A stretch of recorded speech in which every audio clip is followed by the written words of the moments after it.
Part 1, Chapter 5, A Fair Start. The name of the coachman was John Manley. He had a wife and one little child, and they lived in the coachman's cottage very near the stables.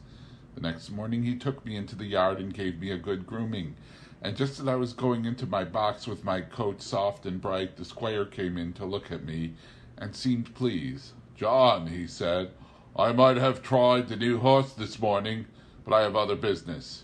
You may as well take him around after breakfast. Go by the common and the highwood, and back by the watermill and the river. That will show his paces." "I will, sir," said John. After breakfast he came and fitted me with a bridle. He was very particular in letting out and taking in the straps to fit my head comfortably. Then he brought a saddle, but it was not broad enough for my back. He saw it in a minute and went for another, which fitted nicely. He rode me first slowly, then a trot, then a canter, and when we were on the common he gave me a light touch with his whip, and we had a splendid gallop. "Hi-ho, my boy," he said as he pulled me up. "You would like to follow the hounds, I think." As we came back through the park, we met the squire and Mrs. Gordon walking. They stopped, and John jumped off. "Well, John, how does he go?" "First rate, sir," answered John. "He is as fleet as a deer, and he has a fine spirit, too, but the lightest touch of the rein will guide him.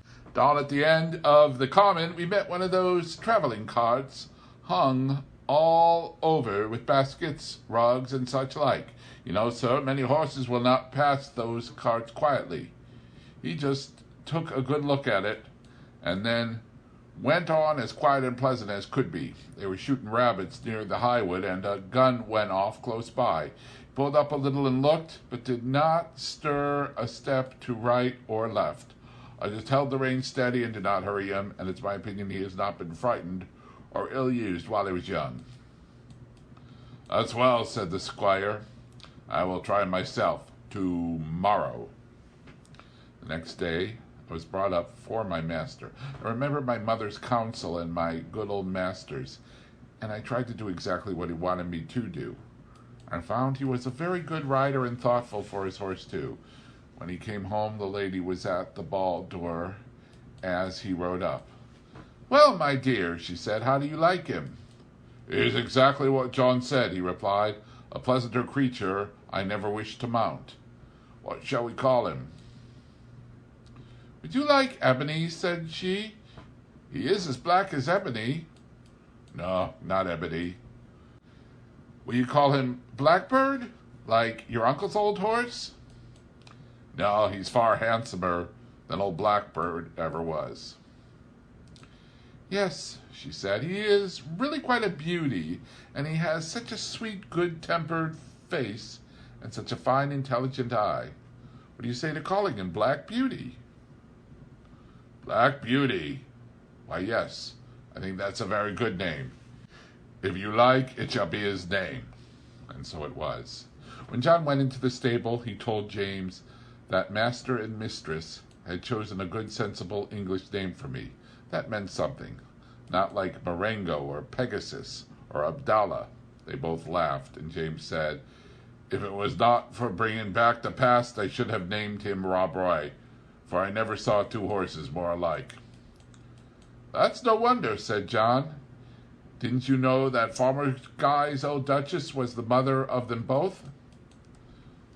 I had never heard that before. "And so poor Rob Roy, who was killed at that hunt, was my brother." I did not wonder that my mother was so troubled.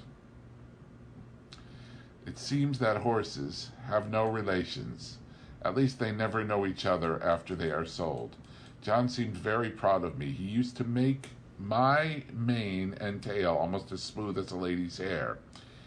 And he would talk to me a great deal. Of course, I did not understand all he said, but I learned more and more to know what he meant and what he wanted me to do. I grew very fond of him. He was so gentle and kind. He seemed to know just how a horse feels, and when he cleaned me, he knew the tender places and the ticklish places. When he brushed my head, he went as carefully over my eyes as if they were his own, and never stirred up any ill temper. James Howard, the stable boy, was as gentle and pleasant in his way, so I thought myself well off.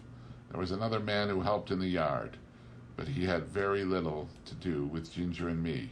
A few days after this, I had to go out with Ginger in the carriage.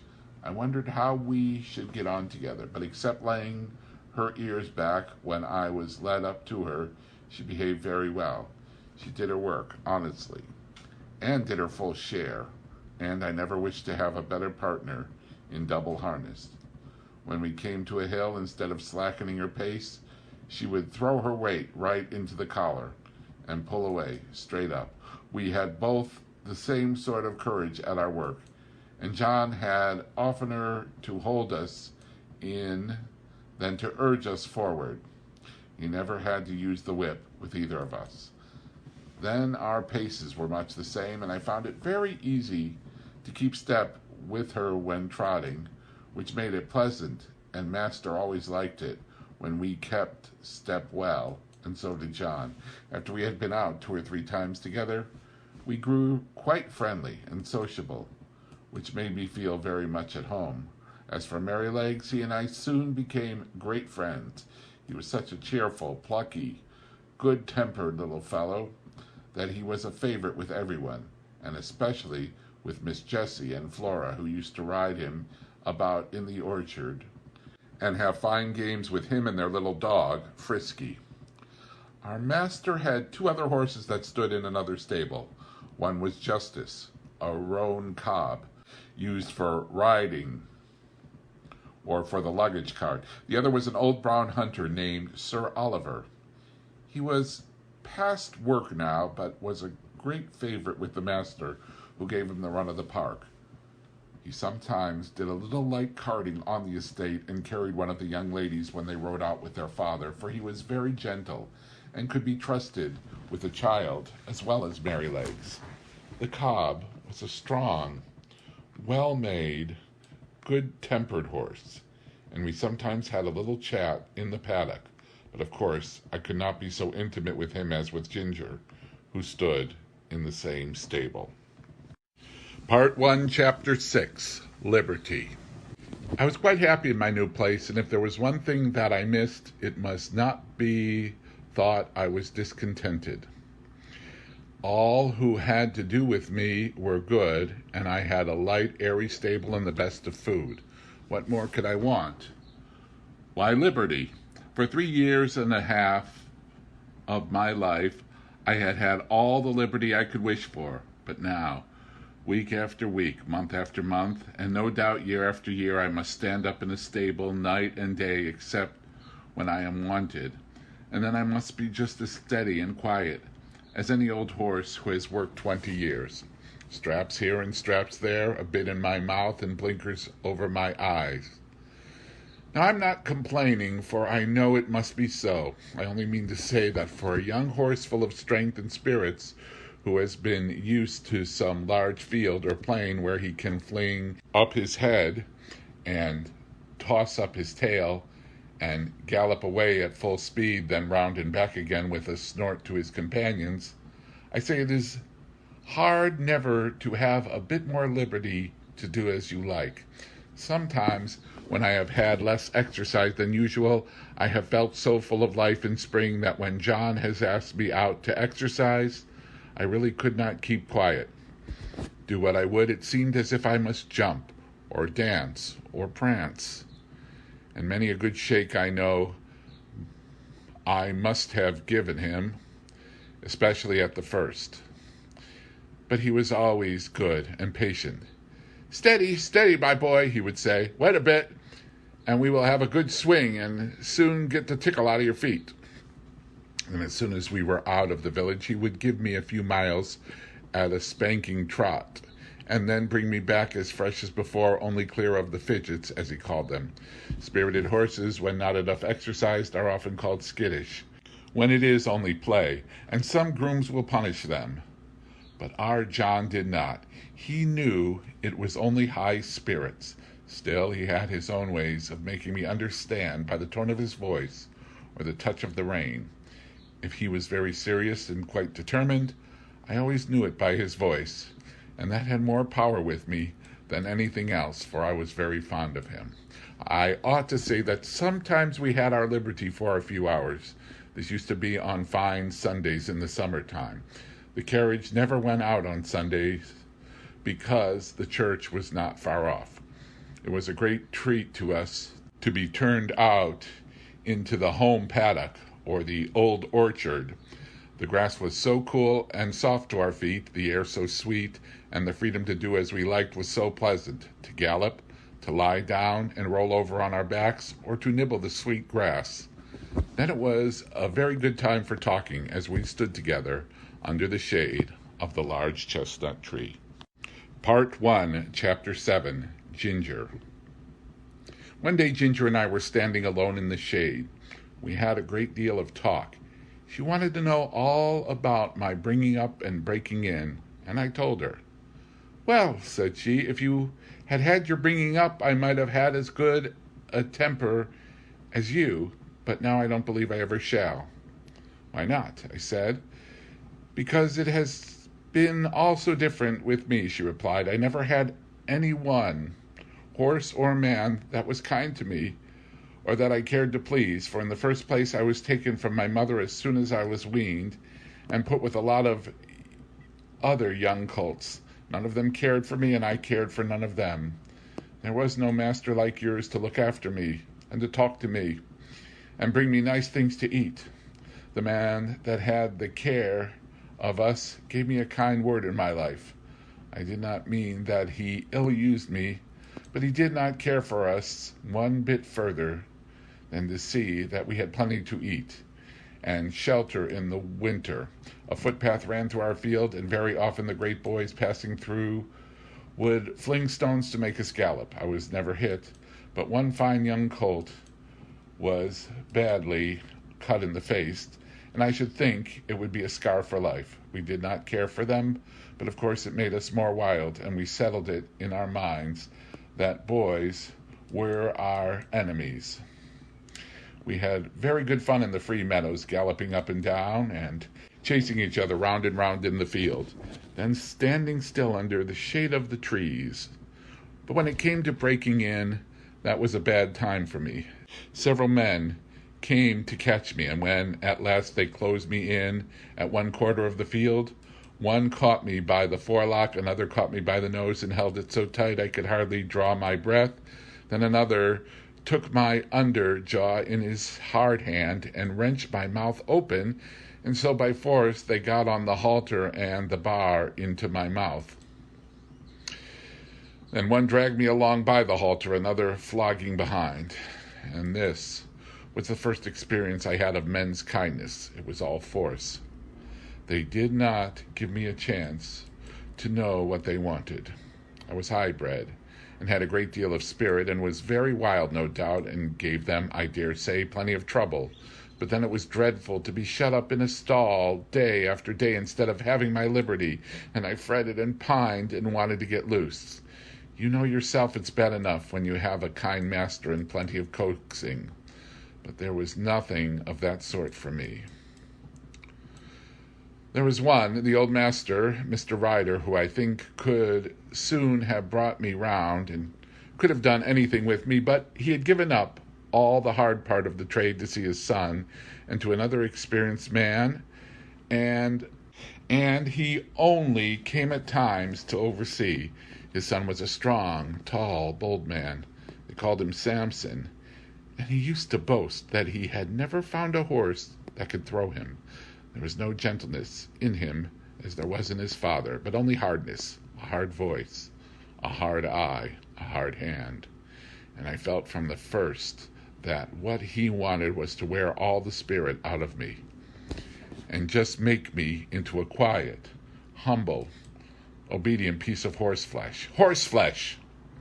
Yes, that is all that he thought about. And Ginger stamped her foot as if the very thought of him made her angry. Then she went on. If I did not do exactly what he wanted, he would get put out and make me run round with that long rein in the training field till he had tired me out. I think he drank a good deal, and I'm quite sure that the oftener he drank, the worse it was for me. One day, he had worked me hard in every day he could, and when I laid down, I was tired and miserable and angry. It all seemed so hard. The next morning he came for me early and ran me round again for a long time. I had scarcely had an hour's rest when he came again for me with a saddle and bridle and a new kind of bit. I could never quite tell how it came about. He had only just mounted me on the training ground when something I did put him out of temper, and he chucked me hard with the rein. The new bit was very painful, and I reared up suddenly, which angered him still more, and he began to flog me. I felt my whole spirit set against him, and I began to kick and plunge and rear as I had never done before, and we had a regular fight. For a long time he stuck to the saddle and punished me cruelly with his whip and spurs, but my blood was thoroughly up, and I cared for nothing he could do if only I could get him off. At last, after a terrible struggle, I threw him off backward. I heard him fall heavily on the turf, and without looking behind me, I galloped off to the other end of the field. There I turned round and saw my persecutor slowly rising from the ground and going into the stable. I stood under an oak tree and watched, but no one came to catch me. The time went on, and the sun was very hot. The flies swarmed round me and settled on my bleeding flanks, where the spurs had dug in. I felt hungry, for I had not eaten since the early morning. But there was not enough grass in that meadow for a goose to live in. I wanted to lie down and rest. But with the saddle strapped tightly on, there was no comfort, and there was not a drop of water to drink. The afternoon wore on, and the sun got low. I saw the other colts led in, and I knew they were having a good feed. At last, just as the sun went down, I saw the old master come out with a sieve in his hand. He was a very fine old gentleman with quite white hair, but his voice was what I should know him by among 1,000. It was not high, nor yet low, but full and clear and kind. And when he gave orders, it was so steady and decided that every one knew, both horses and men, that he expected to be obeyed. He came quietly along, now and then shaking the oats about that he had in the sieve, and speaking cheerfully and gently to me. "Come along, lassie, come along, lassie, come along, come along." I stood still and let him come up. He held the oats to me, and I began to eat without fear. His voice took all my fear away. He stood by, patting and stroking me while I was eating, and seeing the clots of blood on my side, he seemed very vexed. "Poor lassie, it was a bad business, a bad business." Then he quietly took the rein and held me to the stable. Just at the door stood Samson. I laid my ears back and snapped at him. "Stand back," said the master, "and keep out of the way. You've done a bad day's work for this filly." He growled out something about a vicious brute. "Hark ye," said the father, "a bad-tempered man will never make a good-tempered horse. You've not learned your trade, Samson." Then he led me into my box, took off the saddle and bridle with his own hands, and tied me up. Then he called for a pail of warm water and a sponge, took off his coat, and while the stablemen held the pail, he sponged my sides a good while, so tenderly that I was sure he knew how sore and bruised they were. "Whoa, my pretty one," he said. "Stand still, stand still." His very voice did me good, and the bathing was very comfortable. The skin was so broken at the corners of my mouth that I could not eat the hay. The stalks hurt me. He looked closely at it, shook his head, told the man to fetch a good bran mash and put some meal into it. How good that mash was! So soft and healing to my mouth. He stood by all the time I was eating, stroking me and talking to the man. "If a high-mettled creature like this," said he, "can't be broken by fair means, she will never be good for anything." After that, he often came to see me, and when my mouth was healed, the other breaker, Job, they called him, went on training me. He was steady and thoughtful, and I soon learned what he wanted. Part 1, Chapter 8, Ginger's Story, continued. The next time that Ginger and I were together in the paddock, she told me about her first place. After my breaking in, she said, I was brought by a dealer to match another chestnut horse. For some weeks he drove us together, and then we were sold to a fashionable gentleman and were sent up to London. I had been driven with a check rein by the dealer, and I hated it worse than anything else. But in this place we were reined far tighter, the coachman and his master thinking we looked more stylish so. We were often driven about in the park and other fashionable places. You who never had a check rein on don't know what it is, but I can tell you it is dreadful. I like to toss my head about and hold it as high as any horse, but fancy now yourself, if you tossed your head up high and were obliged to hold it there, and that for hours together, not able to move it at all except with a jerk still higher, your neck aching till you did not know how to bear it. Besides that, to have 2 bits instead of 1, and mine was a sharp one, it hurt my tongue and my jaw, and the blood from my tongue colored the froth that kept flying from my lips as I chafed and fretted at the bits and rein. It was worse when we had to stand by the hour waiting for our mistress at some grand party or entertainment, and if I fretted or stamped with impatience, the whip was laid on. It was enough to drive one mad. Did not your master take any thought for you? I said. No, said she, he only cared to have a stylish turnout, as they call it. I think he knew very little about horses. He left that to his coachman, who told him I had an irritable temper, that I had not been well broken to the check rein, but I should soon get used to it. But he was not the man to do it, for when I was in the stable, miserable and angry, instead of being smoothed and quieted by kindness, I only got a surly word or a blow. If he had been civil, I would have tried to bear it. I was willing to work, and ready to work hard too, but to be tormented for nothing but their fancies angered me. What right had they to make me suffer like that?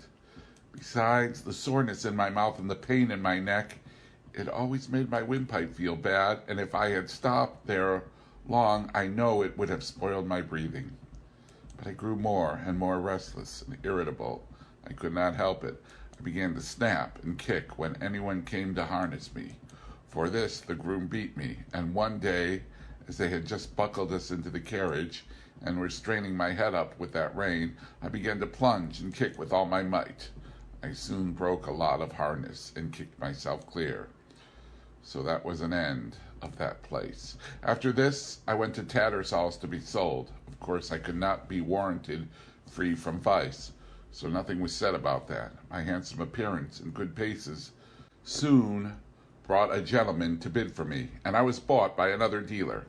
He tried me in all kinds of ways with different bits, and he soon found out what I could not bear. At least he drove me quite without a check rein, and then sold me as a perfectly quiet horse to a gentleman in the country. He was a good master, and I was getting on very well, but his old groom left him, and a new one came.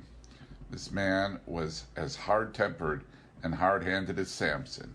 He always spoke in a rough, impatient voice, and if I did not move in the stall the moment he wanted me, he would hit me above the hocks with his stable broom or the fork, whichever he might have in his hand. Everything he did was rough, and I began to hate him. He wanted to make me afraid of him, but I was too high-mettled for that, and one day when he had aggravated me more than usual, I bit him, which of course put him in a great rage, and he began to hit me about the head with a riding whip. After that, he never dared to come into my stall again. Either my heels or my teeth were ready for him, and he knew it. I was quite quiet with my master, but of course he listened to what the man said, and so I was sold again. The same dealer heard of me, and said he thought he knew one place where I should do well. 'Twas a pity, he said, that such a fine horse should go to the bad for want of a real good chance, and at the end of it, was that I came here not long before you did, but I had then made up my mind that men were my natural enemies, and that I must defend myself. Of course, it is very different here, but who knows how long it will last. I wish I could think about things as you do, but I can't after all I have gone through. Well, I said, I think it would be a real shame if you were to bite or kick John or James. I don't mean to, she said. While they are good to me, I did bite James once pretty sharp. But John said, try her with kindness. And instead of punishing me as I expected, James came to me with his arm bound up and brought me a bran mash and stroked me. And I have never snapped at him since, and I won't either. I was sorry for Ginger, but of course I knew very little then, and I thought most likely she made the worst of it. However, I found that as the weeks went on, she grew much more gentle and cheerful, and had lost the watchful, defiant look that she used to turn on any strange person who came near her. One day James said, I do believe that mare is getting fond of me. She quite whinnied after me this morning when I had been rubbing her forehead. Aye, Jim, 'tis the Birtwick balls, said John. She'll be as good as Black Beauty by and by. Kindness is all the physic she wants, poor things. Master noticed the change too, and one day, when he got out of the carriage and came to speak to us, as often as he did, he stroked her beautiful neck. Well, my pretty one, well, how do things go with you now? You are a good bit happier than when you came to us, I think. She put her nose up to him in a friendly, trustful way, while he rubbed it gently. We shall make a cure of her, John, he said. Yes, sir, she's wonderfully improved. She's not the same creature she was. It's the Birtwick balls, sir, said John, laughing. This was a little joke of John's. He used to say that a regular course of, quote, the Birtwick horse balls, end quote, would cure any vicious horse. These balls, he said, were made up of patience and gentleness, firmness and petting, 1 pound of each to be mixed up with half a pint of common sense, and given to the horse every day. Part 1, Chapter 9, Merry Legs. Mr. Blomfield, the vicar, had a large family of boys and girls. Sometimes they used to come and play with Miss Jessie and Flora. One of the girls was as old as Miss Jessie. 2 of the boys were older, and there were several little ones. When they came, there was plenty of work for Merrylegs, for nothing pleased them so much as getting on him by turns and riding him all about the orchard and the home paddock, and this they would do by the hour together. One afternoon he had been out with them a long time, and when James brought him in and put on his halter, he said, There, you rogue, mind how you behave yourself, or we shall get into trouble. What have you been doing, Merrylegs? I asked.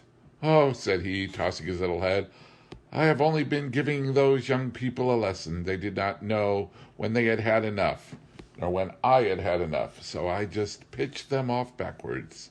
That was the only thing they could understand. What? Said I. You threw children off? I thought you did no better than that. Did you throw Miss Jessie or Miss Flora? He looked very much offended and said, Of course not. I would not do such a thing for the best oats that ever came into the stable. Why, I am as careful of our young ladies as the master could be.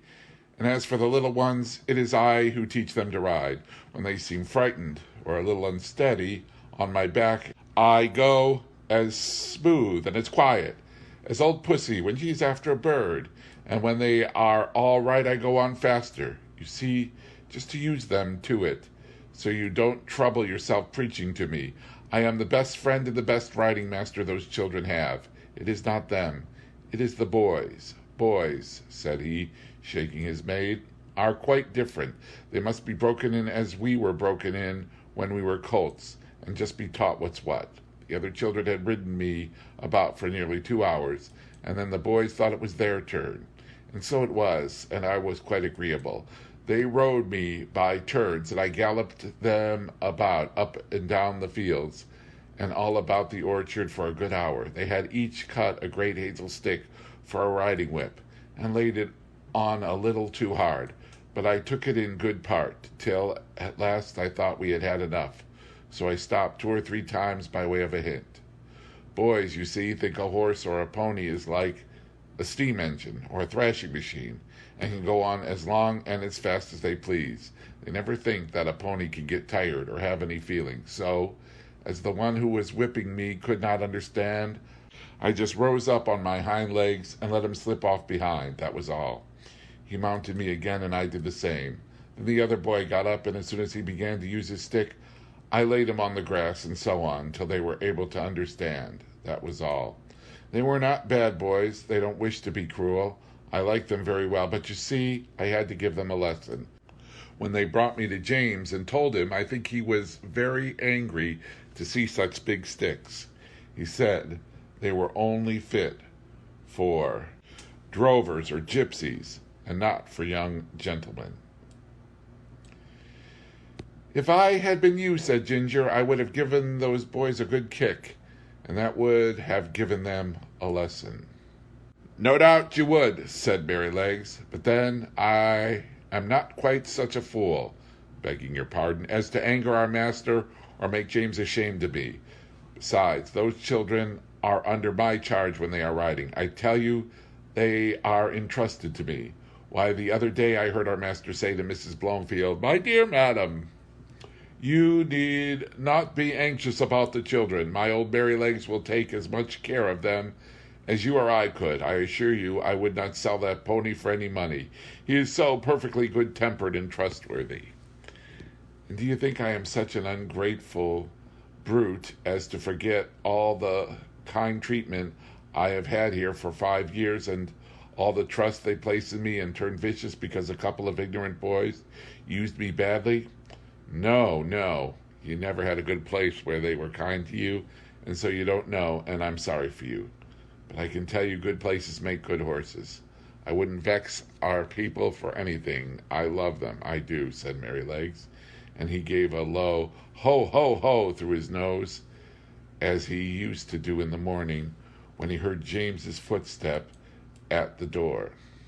Besides, he went on, if I took to kicking, where should I be?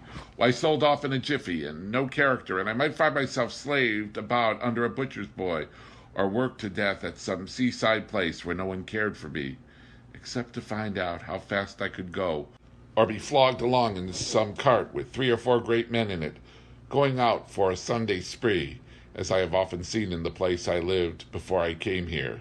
No, said he, shaking his head, I hope I shall never come to that. Part 1, Chapter 10, A Talk in the Orchard. Ginger and I were not of the regular tall carriage horse breed. We had more of the racing blood in us. We stood about 15½ hands high. We were, therefore, just as good for riding as we were for driving, and our master used to say that he disliked either horse or man that can do but one thing.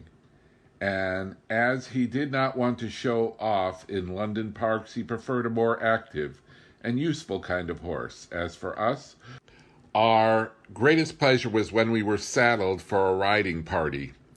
The master on Ginger, the mistress on me, and the young ladies on Sir Oliver and Merrylegs. It was so cheerful to be trotting and cantering all together that it always put us in high spirits. I had the best of it. I always carried the mistress. Her weight was little, her voice was sweet, and her hand was so light on the rein that I was guided almost without feeling it. Oh, if people knew what a comfort to horses a light hand is, and how it keeps a good mouth and a good temper, they surely would not chuck and drag and pull at the rein as they often do. Our mouths are so tender that where they have not been spoiled or hardened with bad, ignorant treatment, they feel the slightest movement of the driver's hand, and we know in an instant what is required of us. My mouth has never been spoiled, and I believe that was why the mistress preferred me to Ginger, although her paces were certainly quite as good. She used often to envy me, and said it was all the fault of breaking in and the gag bit in London that her mouth was not so perfect as mine, and then old Sir Oliver would say, There, don't vex yourself. You have the greatest honour, a mare that can carry a tall man of our master's weight, with all your spring and sprightly action, does not need to hold her head down because she does not carry the lady.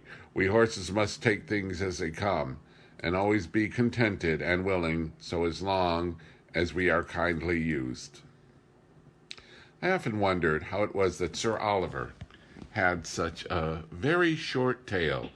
It really was only 6 or 7 inches long, with a tassel of hair hanging from it, and on one of our holidays in the orchard I ventured to ask him by what accident it was that he had lost his tail. Accident? He snorted with a fierce look. It was no accident. It was a cruel, shameful, cold-blooded act. When I was young, I was taken to a place where those cruel things were done. I was tied up and made fast so that I could not stir, and then they came and cut off my long and beautiful tail, through the flesh and through the bone, and took it away. How dreadful! I exclaimed. Dreadful! Ah, it was dreadful, but it was not only the pain, though that was terrible and lasted a long time. It was not only the indignity of having my best ornament taken from me, though that was bad, but it was this: how could I ever brush the flies off my sides and my hind legs any more? You who have tails just whisk the flies off without thinking about it, and you can't tell what a torment it is to have them settle upon you and sting and have nothing in the world to lash them off with. I tell you, it is a lifelong wrong and a lifelong loss. Thank heaven they don't do it now. What did they do it for then? Said Ginger. For fashion, said the old horse with a stamp of his foot. For fashion, if you know what that means. There was not a well-bred young horse in my time that had not his tail docked in that shameful way, just as if the good God that made us did not know what we wanted and what looked best. I suppose it is fashion that makes them strap our heads up with those horrid bits that I was tortured with in London, said Ginger. Of course it is, said he. To my mind, fashion is one of the wickedest things in the world. Now look, for instance, at the way they serve dogs, cutting off their tails to make them look plucky, and shearing up their pretty little ears to a point to make them both look sharp, forsooth. I had a dear friend once, a brown terrier, Skye they called her. She was so fond of me that she would never sleep out of my stall.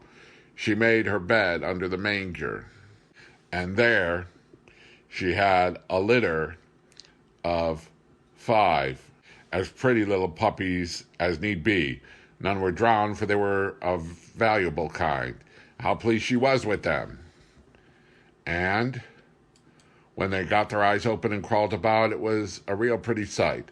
But one day the man came and took them away. I thought he might be afraid I should tread upon them, but I was not so. In the evening poor Skye brought them back again, one by one, in her mouth. Not the happy little things that they were, but bleating and crying pitifully. They had all had a piece of their tails cut off. The soft flat of their pretty little ears was cut quite off. How their mother licked them, and how troubled she was, poor thing. I never forgot. They healed in time, and they forgot the pain. But the nice soft flap, that of course was intended to protect the delicate part of their ears from dust and injury, was gone forever. Why don't they cut their own children's ears into points to make them look sharp? Why don't they cut the end off their noses to make them look plucky? One would be just as sensible as the other. What right have they to torment and disfigure God's creatures? Sir Oliver, though he was so gentle, was a fiery old fellow. And what he said was also new to me, and so dreadful that I found a bitter feeling toward men rise up in my mind that I never had before. Of course, Ginger was very much excited. She flung up her head with flashing eyes and distended nostrils, declaring that men were both brutes and blockheads. "Who talks about blockheads?" said Merrylegs, who just came up from the old apple tree where he had been rubbing himself against the low branch. "Who talks about blockheads? I believe that is a bad word." "Bad words were made for bad things," said Ginger, and she told him what Sir Oliver had said. "It's all true," said Merrylegs sadly, "and I've seen that about the dogs over and over again where I live first, but we won't talk about it here.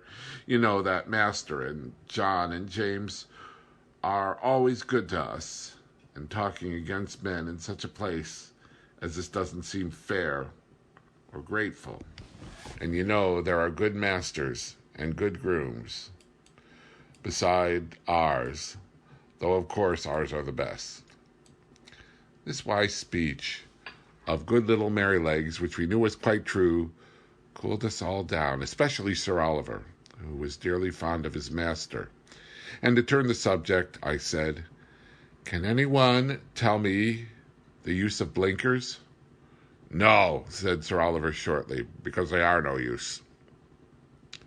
"They are supposed," said Justice the Roan Cobb, in his calm way, "to prevent horses from shying and starting and getting so frightened as to cause accidents."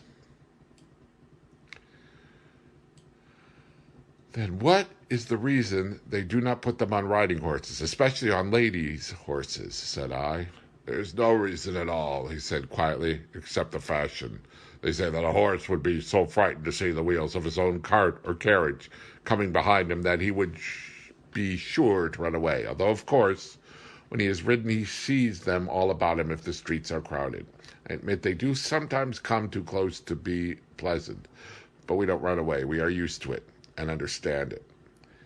And if we never had blinkers put on, we should never want them. We should see what was there and know what was what, and be much less frightened than by only seeing bits of things that we can understand.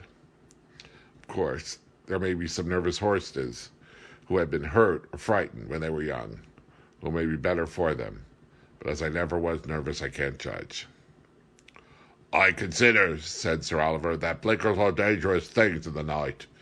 We horses can see much better in the dark than man can, and many an accident would never have happened if horses might have had the full use of their eyes. Some years ago, I remember there was a hearse with 2 horses returning one dark night, and just by Farmer Sparrow's house, where the pond is close to the road, the wheels went too near the edge, and the hearse was overturned into the water.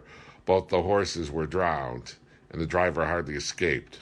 Of course, after this accident, a stout white rail was put up that might easily be seen, but if those horses had not been partly blinded, they would of themselves have kept further from the edge, and no accident would have happened. When our master's carriage was overturned before you came here, it was said that if the lamp on the left side had not gone out, John would have seen the great hole that the road makers had left. And so he might, if old Colin had not had blinkers on, he would have seen it, lamp or no lamp, for he was far too knowing an old horse to run into danger. As it was, he was very much hurt. The carriage was broken, and how John escaped nobody knew. "I should say," said Ginger, curling her nostril, "that these men who are so wise had better give orders that in the future all fowls should be born with their eyes set just in the middle of their foreheads instead of on the side. They always think they can improve upon nature and mend what God has made." Things were getting rather sore again when Merrylegs held up his knowing little face and said, "I'll tell you a secret. I believe John does not approve of blinkers. I heard him talking with Master about it one day. The Master said that if horses had been used to them, it might be dangerous in some cases to leave them off. And John said he thought it would be a good thing if all colts were broken in without blinkers, as was the case in some foreign countries. So let us cheer up and have a run to the other end of the orchard. I believe the wind has blown down some apples, and we might just as well eat them as the slugs. Merrylegs could not be resisted, so we broke off our long conversation and got up our spirits by munching some very sweet apples which lay scattered on the grass.